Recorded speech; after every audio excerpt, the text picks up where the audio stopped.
한때 보따리상을 따라가 본 적이 있습니다. 주로 보따리상의 무대는 일본, 중국인데 동남아나 미국도 가는 경우도 있습니다. 그나마 잘 나가는 분들은 전 세계를 무대로 활동하는 데 비해서 소규모로 돈 없는 분들은 중국이나 왔다 갔다 하십니다. 문제는 돈을 벌려면 뭔가 더 큰 돈을 벌려고 지나치게 노력한다는 점입니다.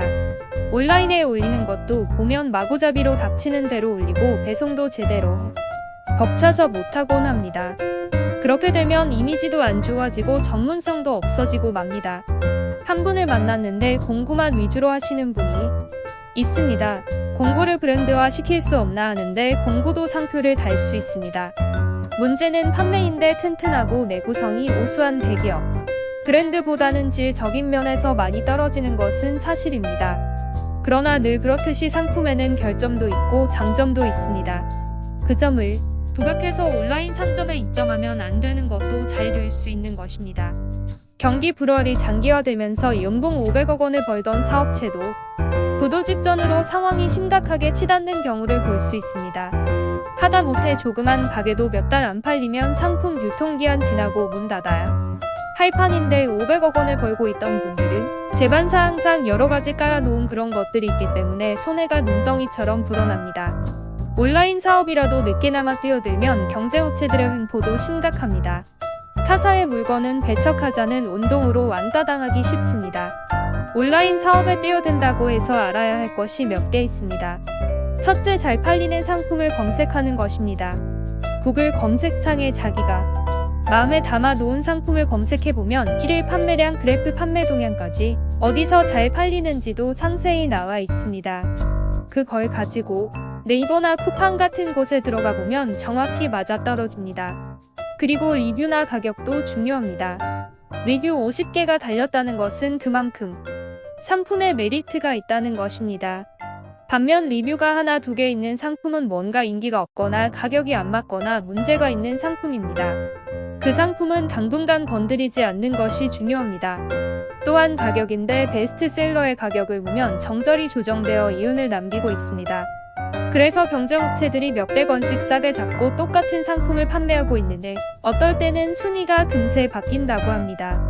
바로 최저가 검색이 있기 때문입니다. 고의로 가격을 낮춰 잡고 판매 유입량을 늘린 뒤 자기의 상품이 인기가 있어지면 다른 상품 링크를 걸어두어 간접 효과를 보는 경우도 있습니다.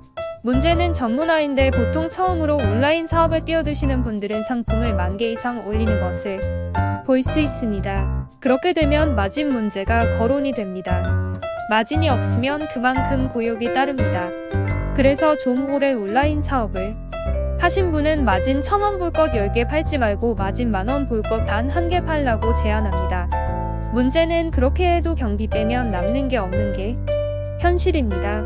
좀 더 확실하고 구체적인 무언가가 필요하게 됩니다. 즉 상품을 개발하는 것입니다. 어떤 상품이 있는데 아직 시중에 알려져 있지 않는 상품들이 많이 있습니다. 그런 상품을 개발해서 배분을 한다면 돈을 벌 수 있습니다. 하다못해 우리가 자주 사용하는 욕실용품 중에 편의성을 주는 상품이 있을까요? 몇 가지 있습니다. 등을 미는데 사용하는 편의성을 가진 때타올이라든지 샤워기를 거울에 붙여 놓을 수 있는 편의성을 주는 것이라던가 욕실 바닥을 미끄러지지 않게 해주는 바닥이라던가 욕실 냄새를 없애주는 어떤 것이라던가 수건을 항상 건조시켜주는 수건걸이라던가 여러 가지가 있습니다. 이런 것을 개발해서 도매를 한다면 어떨까요? 주로 온라인 베스트셀러가 되시는 분들은 이런 것을 안 합니다. 오직 상품을 많이 팔고 이득을 얻는 것만 할 따름입니다. 그래서 연구를 하면서 판매를 하시는 분이 확실히 연봉 1억을 버는 케이스라고 할 수 있겠습니다. 베스트셀러 중에서도 연봉 1억 안 되시는 분들 많습니다. 그리고 보따리상을 계속 몇십 년 하시는 분들이 있는데 참으로 처참합니다. 한 달 50만 원을 받고 그 일을 하시는 것 같습니다. 물론 재수 좋으면 1년에 한두 번 더 버는 일이 있지만 거의 대부분 한 달 50만 원을 법니다.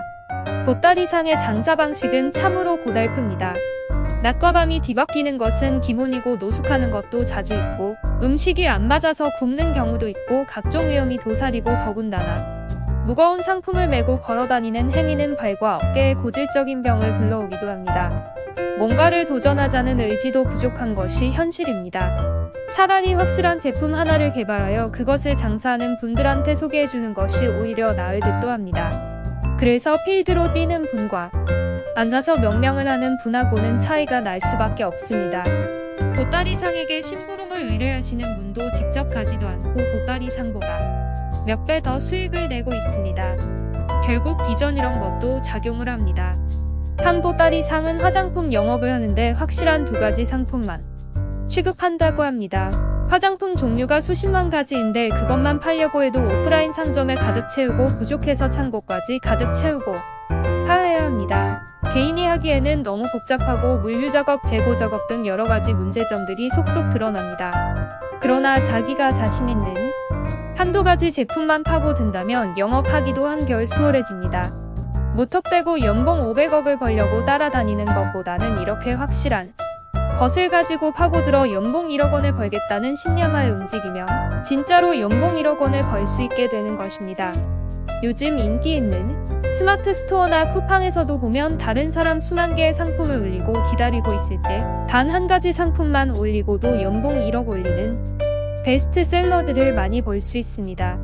그들은 그들만의 공식이 있기에 그게 가능한 것입니다. 일종의 전문화된 공장 비슷한 것입니다. 텐트를 만드는 공장은 신발을 같이 팔지는 않습니다. 만약 같이 팔아서 연봉 2억이 플러스 된다고 하더라도 신발을 같이 팔지는 않습니다. 바로 그것입니다. 연봉 1억을 벌고 싶으면 전문화된 어떤 것을 해라. 그것이 정답입니다. 이상으로 연봉 1억을 버는 확실한 방법에 대해서 강의를 마치겠습니다. 감사합니다.